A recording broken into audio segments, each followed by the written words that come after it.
Morning everybody. It is the Thanksgiving long weekend here in Canada. Not getting out to do too much today. Got a couple projects on the go though I'm going to share with you. I picked up a new canoe there, Esquif Canoe, the T4 Max.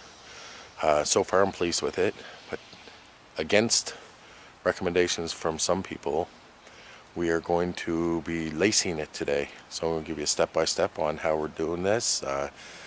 It's a brand new canoe and we're going to drill a whole bunch of holes in it and lace it up for doing some canoe tripping and tying our gear in. So stay tuned, grab yourself a drink, and I'll get right back to you. So this is the canoe here.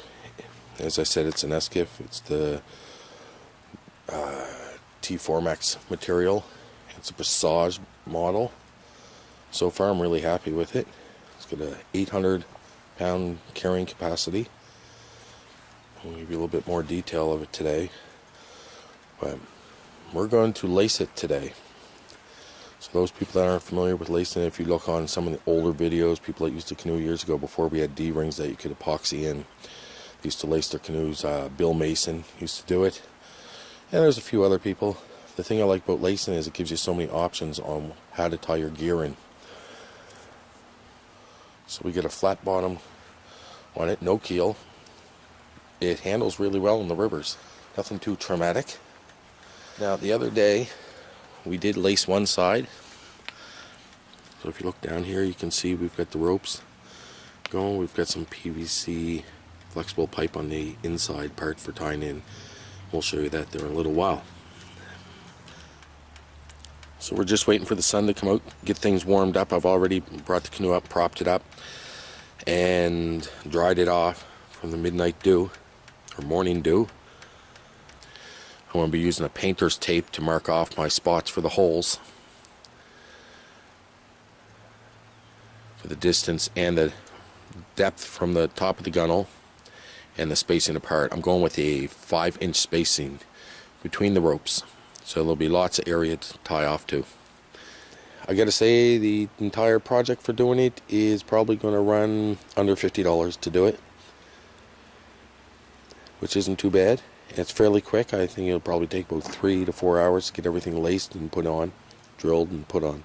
Okay, what I have done here is I've taken 2-inch painter's tape and I've run it along the bottom edge of the gunnel where the plastic gunnels are, or aluminum gunnels, and I've just put that on. That's what I'm going to make my marks on. So 5 inches apart I'm going to space the rope, and 5/8 of an inch down from the gunnel is where all will be my depth. In some cases it's been known that there's what they call delamination. So when you drill it, it causes the lamination of the canoe to separate.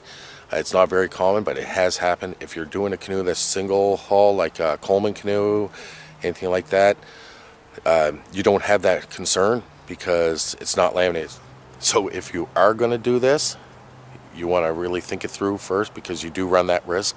I'm taking the risk. I've never had an issue doing it in the past, and I like the canoe when it's laced for tying gear in. So this is my choice. This is what I'm doing with it. You're voiding the warranty. If you bought your canoe brand new, you're voiding the warranty just by doing this. So you may want to wait until your canoe's a little older, or if it's a used canoe where there is no warranty on them, that's another thing. So anyway, we're going to keep carrying on. We'll get the drill bits out and start measuring off some holes.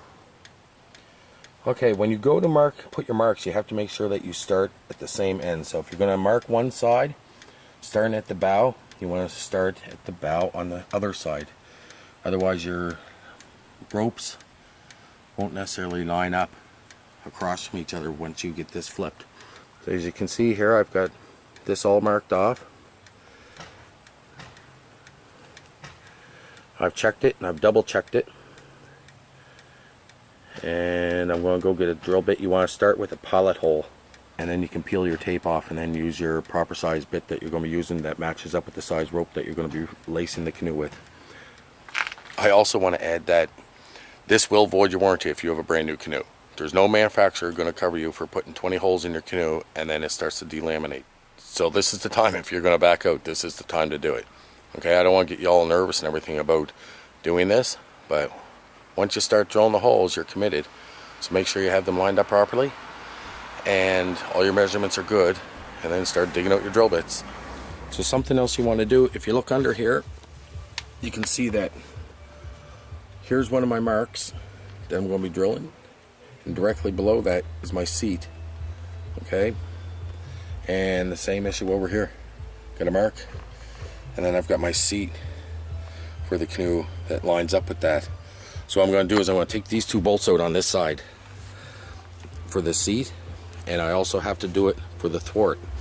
And I'm going to pass the rope in behind there, and I'm going to skip the tubing on the inside just in these sections.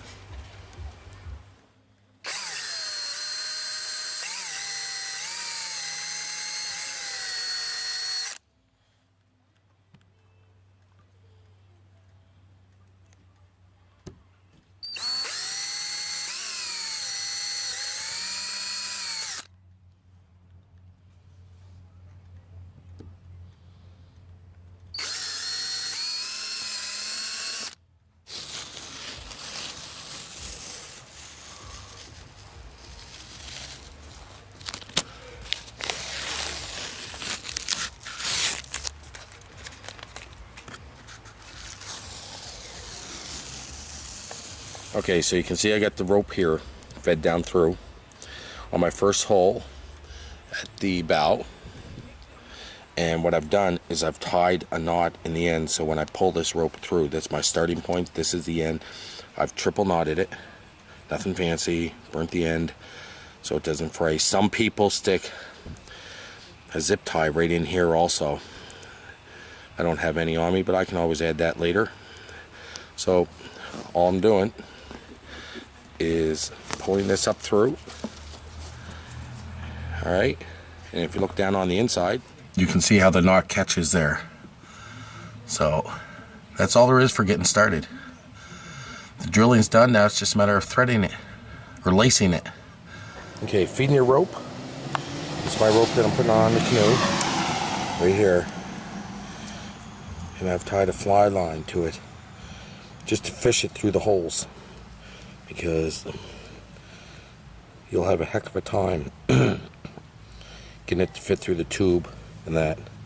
So tie something, small string, fly line, something on the end to help fish it through. It'll make the job a lot easier. There it is. Okay, so we got both sides laced up. We'll come down here. The ropes are coming out on the outside. We've got them going all the way down long. The inside we have these loops. So these loops, what you do is run your rope across to the other side. So when you get to the end and you've got your last loop on, you'll have extra rope left over. What you have to do is go along and snug all the rope up along the entire length of the canoe, and then tie a knot in this rope and slide that knot right down inside. And you'll see it's tied up in here. I left some extra on there, so if I ever have to take it off and retighten it, I can. So leave, 4 inches on there. Then up right in the front, you can see where they tied the knots there. That's directly from the factory. That's the bow line and the stern lines. They're right from the factory, so they also drilled through the holes, and they drilled a lot bigger holes than I did. So the end result when you're done, and if you did it right and you measured off from the same time from the bow or from the stern when you're doing your measurements, your loops will be directly across from each other. And if that's the case, it's a good job. So the only thing left for me to do is to reattach my seats. And you can see here my thwart. I disconnected and ran the rope down and behind there. And the same with the seats. Disconnected the seats. I still put loops there. I want loops right by my seats. So ultimately my goal was that I could lace the canoe for solo use or for tandem. That's why I put the loops where I did. If you're always going to be going tandem, you can skip a couple sections here and just tie them off midway. But I like the versatility of it, being able to just have choice of paddling solo or tandem and still being able to tie my gear in nice and secure. So there it is, lacing your canoe. Post up below if you get any comments or questions. If you like this video, and hopefully we'll get another one out there soon enough for you,